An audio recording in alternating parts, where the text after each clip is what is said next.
అవినాష్, చెప్పుమ్మా. దగ్గరలో ఉన్న మెడ్ప్లస్కి వెళ్ళి మెడ్ప్లస్ బ్రాండ్ మెడిసిన్స్ అని అడిగి కొనుక్కునరా. అక్కడ 50 to 80% తగ్గింపుకు వస్తుంది. మీరు తీసుకునే అదే మందులు, అదే నాణ్యమైన మందులు, కానీ సగం ధరకే.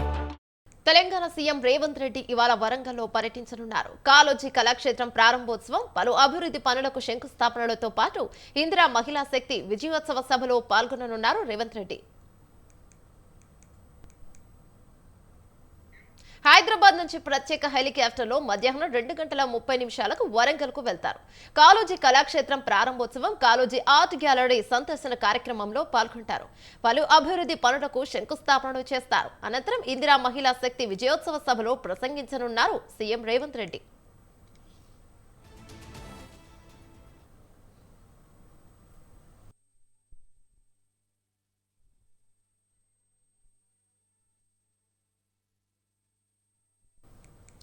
తెలంగాణ రాష్ట్రంలో హైదరాబాద్ తర్వాత వరంగల్ పైన కాంగ్రెస్ ప్రభుత్వం ప్రత్యేకమైన దృష్టిని సారించింది.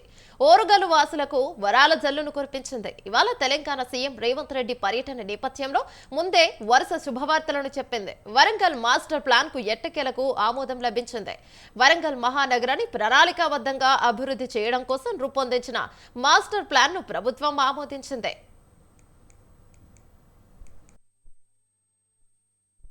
వరంగల్ అభివృద్ధికి రాష్ట్ర ప్రభుత్వం 4,962 కోట్లు కేటాయించింది. Mamnoor airport, under ground drainage, Kakatiya mega textile park, outer ring road వంటి అభివృద్ధి పనులకు ఆమోదాన్ని తెలిపింది. కాకతీయ అర్బన్ డెవలప్మెంట్ అథారిటీ ఆధ్వర్యంలో రూపొందించిన వరంగల్ సిటీ మాస్టర్ ప్లాన్ కి గ్రీన్ సిగ్నల్ ఇచ్చింది. టెక్స్టైల్ పార్క్ ఏరియాలో వరద ముప్పు రాకుండా నాలాలు చుట్టూ రిటర్నింగ్ వాల్ నిర్మాణానికి 160 కోట్లు మంజూరు చేసింది.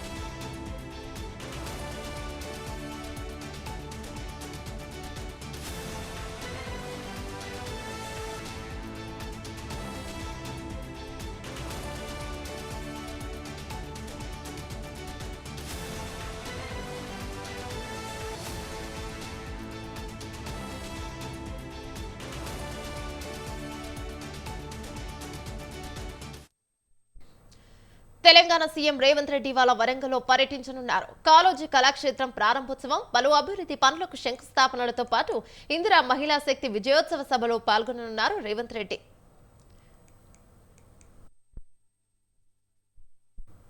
హైదరాబాద్ నుంచి ప్రత్యేక హెలికాప్టర్లో మధ్యాహ్నం 2:30 వరంగల్కు వెళ్తారు. కాళోజీ కళాక్షేత్రం ప్రారంభోత్సవం, కాళోజీ ఆర్ట్ గ్యాలరీ సందర్శన కార్యక్రమంలో పాల్గొంటారు. పలు అభివృద్ధి పనులకు శంకుస్థాపనలు చేస్తారు.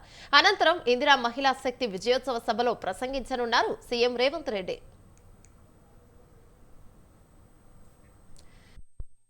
తెలంగాణ రాష్ట్రంలో హైదరాబాద్ తర్వాత వరంగల్ పైన కాంగ్రెస్ ప్రభుత్వం ప్రత్యేకమైన దృష్టిని సారించింది. ఓరుగల్లు వాసులకు వరాల జల్లును కురిపించింది. ఇవాళ తెలంగాణ సీఎం రేవంత్ రెడ్డి పర్యటన నేపథ్యంలో ముందే వరుస శుభవార్తలను చెప్పింది. వరంగల్ మాస్టర్ ప్లాన్ కు ఎట్టకేలకు ఆమోదం లభించింది. వరంగల్ మహానగరాన్ని ప్రణాళికాబద్ధంగా అభివృద్ధి చేయడం కోసం రూపొందించిన మాస్టర్ ప్లాన్ ను ప్రభుత్వం ఆమోదించింది. వరంగల్ అభివృద్ధికి రాష్ట్ర ప్రభుత్వం 4,962 కోట్లను కేటాయించింది. Mamnoor airport, under ground drainage, Kakatiya mega textiles park, outer ring road వంటి అభివృద్ధి పనులకు ఆమోదాన్ని తెలిపింది. కాకతీయ అర్బన్ డెవలప్మెంట్ అథారిటీ ఆధ్వర్యంలో రూపొందించిన వరంగల్ సిటీ మాస్టర్ ప్లాన్ కి గ్రీన్ సిగ్నల్ ఇచ్చింది. టెక్స్టైల్ పార్క్ ఏరియాలో వరద ముప్పు రాకుండా నాలాలు చుట్టూ రిటర్నింగ్ వాల్ నిర్మాణానికి 160 కోట్లను మంజూరు చేసింది. సీఎం రేవంత్ రెడ్డి వరంగల్ పర్యటనకు సంబంధించిన మరింత సమాచారం మా ప్రతినిధి సుధాకర్ అందిస్తారు. రైట్ సుధాకర్, చెప్పండి.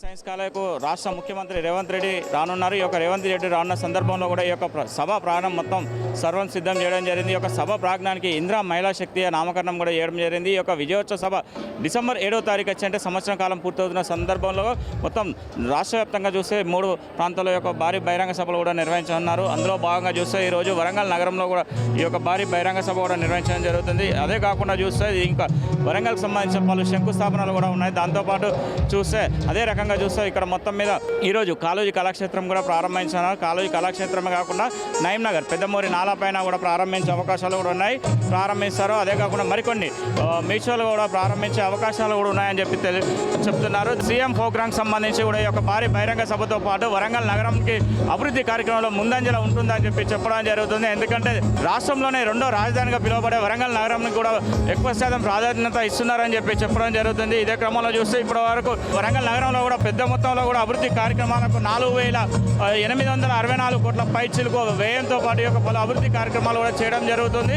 కాళోజీ కళాక్షేత్రానికి 4 ఎకరాల 25 గుంటల జాగతో పాటు 90 కోట్ల వ్యయంతో కూడా ఒక కాళోజీ కళాక్షేత్రం నిర్మించడం జరుగుతుంది. పెద్దమూరి నాలా పైన కూడా 8 కోట్ల రూపాయలతో వ్యయంతో ఒక నాలా కూడా నిర్వహిస్తున్నారు. మానూరు ఎయిర్పోర్ట్ కనుక మొత్తం దాన్ని అక్కడ నిర్వహించాలంటే వరంగల్ ముందు అభివృద్ధి కార్యక్రమంలో కూడా ముందంజలో ఉంటుందని చెప్పి చెప్పడం జరుగుతుంది. దానికి కావాల్సిన 250 ఎకరాల భూమి కూడా 250 కోట్ల పైచిలకు కూడా విడుదల చేయడం జరిగింది. ఇదే క్రమంలో చూస్తే మొత్తానికి ఒక వరంగల్ నగరంలోని పలు అభివృద్ధి కార్యక్రమాలే కాకుండా మొత్తానికి ఎక్కడైనా కూడా ఎలాంటి ఇబ్బందులు లేకుండా కూడా చూసుకోవాలని చెప్పేసి భారీ ఎత్తున కూడా ఇటు ప్రజలను కూడా తరలించాలని చెప్పడం జరుగుతుంది. ఎందుకంటే ఈ యొక్క భారీ బహిరంగ సభలో కూడా చూస్తే మొత్తానికి ఈ యొక్క సంవత్సరం కాలంలో ఎంతవరకు ఇటు కాంగ్రెస్ ప్రభుత్వం ఏమేమి అభివృద్ధి కార్యక్రమాలు చేసింది, ఎంతవరకు అభివృద్ధి చేశారు ఏంటి అనేది కూడా వారి యొక్క భారీ బహిరంగ సభ ద్వారా ప్రజలకు కూడా తెలియనున్నారు. ఎందుకంటే ముఖ్యంగా చూస్తే వాళ్ళు పెట్టిన 6 ఏవైతే పథకాలు ఉన్నాయో కాంగ్రెస్ సంబంధించిన 6 పథకాలు కూడా ఏమేమి అవలంబించారు, ఏమేమి పెట్టారు అనేది, ఏమేమి ఇంకా మిగిలిన పెండింగ్ ఉన్నాయి అవి కూడా ఎట్లా నిర్వహిస్తామని చెప్పి కూడా చెప్పడానికి కూడా ఈ యొక్క భారీ బహిరంగ సభ ద్వారా కూడా ప్రజలకు తీసుకుపోవాలని చెప్పి చెప్పడం జరుగుతుంది. వరంగల్ జిల్లానే కాకుండా ఇటు చుట్టుపక్కల రాష్ట్ర వ్యాప్తంగా కూడా పెద్ద ఎత్తున కూడా కార్యకర్తలను తరలించాలని చెప్పేసి చెప్పడం జరుగుతుంది. ఈ యొక్క భారీ బహిరంగ సభ ప్రాంతాల్లో చూస్తే మొత్తం చుట్టూ మూడు స్టేజీలు కూడా నిర్వహించడం జరిగింది. ఒక స్టేజీ కళాకారులకు ఉంటుంది, ఒక స్టేజీ ముఖ్య కార్యకర్తలకు ఉన్న, వారితో పాటు ఇక్కడ వచ్చే ముఖ్యమంత్రి, అతనితో పాటు వీఐపీలకు, ఇప్పుడు మనం ఉన్న స్టేజీ ఈ స్టేజీ మొత్తం వీఐపీలకు కావాల్సి ఇక్కడ ఉన్న ఎదురుగా మనం చూస్తున్నాం. అదే స్టేజీ పైన సీఎం ఇక్కడి కూడా ప్రజలను ఉద్దేశించి మాట్లాడే అవకాశం ఇక్కడి ఉంది. ఇదే క్రమంలో చూస్తే పక్కన ఇంకో పక్క పోతే కళాకారులకు సంబంధించిన స్టేజీ కూడా నిర్వహించారు. ఈ యొక్క భారీ బహిరంగ సభకు మొత్తం మీద 1 లక్ష పై చిలుకు కార్యకర్తలను కూడా తరలించాలని చెప్పేసి చెప్పడం జరుగుతుంది. సుమారు వరంగల్ నగరంతో పాటు చుట్టుపక్కల ప్రాంతాల నుంచి వచ్చేవారు కూడా ఎవరికి ఎలాంటి ఇబ్బందులు ఉండకుండా, ఎవరికి ఎలాంటి ఇబ్బందులు లేకుండా ఉండాలని చెప్పేసి పార్కింగ్ ప్రాంతాలను కూడా దరిదాపులో దగ్గర ప్రాంతంలో పెట్టడం జరిగింది. దీంతోపాటు వరంగల్ నగరంలో మొత్తం కూడా పోలీస్ కంట్రోల్లో ఉందని చెప్పుకోవచ్చు. ఎందుకంటే పోలీసు నిన్న సాయంత్రం నుంచే కమిషనర్ ఆధీనంలోకి తీసుకున్నారు. భారీ కూడా ఇక్కడ పోలీసులను కూడా మోహరించడం జరుగుతుంది. ఇక్కడికి వచ్చే రహదారులను కూడా ఎక్కడ కూడా ఎవరికి ఇబ్బందులు ఉండకుండా అని చెప్పేసి కూడా 1 వే కూడా కొన్ని రహదారులను మూసివేయడం జరిగింది, కొన్ని ప్రాంతాలకు 1 వే కూడా నిర్వహించడం జరుగుతుంది. సభ ప్రాంగణం నుంచి కెమెరామ్యాన్ రాహుల్తో సుధాకర్, స్వతంత్ర టీవీ.